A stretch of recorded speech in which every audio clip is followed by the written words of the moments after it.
grains here at Beau's Brewery. Steve, you gotta tell me where your love for beer came from. I came from drinking it, really.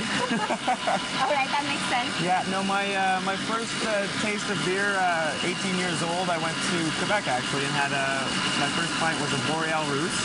And so it was great. My first introduction to beer was craft-made beer, and when you start with really good beer, it's hard to drink anything but. Exactly. So what are we looking at Matt doing right now?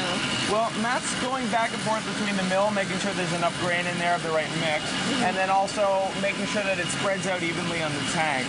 So what we want to have is a very flat bed of grain so that we don't have any clumping issues, we don't have any problems getting the liquid, which is known as wort, to drain out after this process is done, because once he's finished with this process, we're going to need to move the liquid into the kettle. And that's it's about an hour and a half we have to keep it in this tank, basically converting starches into sugars and extracting proteins and dextrins and all the tasty stuff that you're going to find in your beer before we move it over to the boiling process. And how long will it have to boil?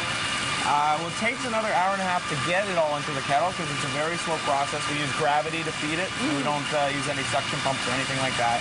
So after an hour and a half, it's in the kettle, then about an hour and a half to boil. Different beers that we make, the boiling times are different depending on what kind of volatiles we're trying to burn off and all that kind of fun stuff. But, so what happens to all of the leftover grains after the liquids are removed? It's a great question. When we're done with the process of the mashing, all of the grains will go into these containers, and we send this all to local farms. And that goes to mostly pigs, and we've got now 5 different farms that receive our spent grains, and they have certified organic animals, so because our grains are all certified organic, it goes to feed them. Our grains, our spent yeast, our spent hops, even some of the beer actually goes to the farm to feed the pigs, and they're really happy pigs. I can imagine.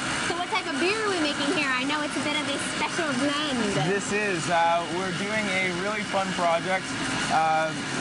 One of my favorite days every year is the first day that it's warm enough to go sit on a patio.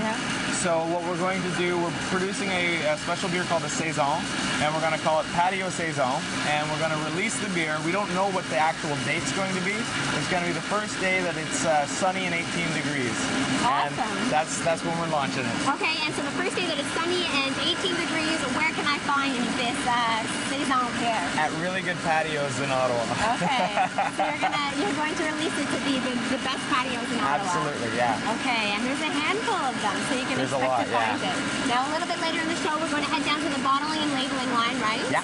And then we'll end the day in a retail shop and, of course, taste testing some of your fabulous beers. Stick around, there's still plenty more coming up.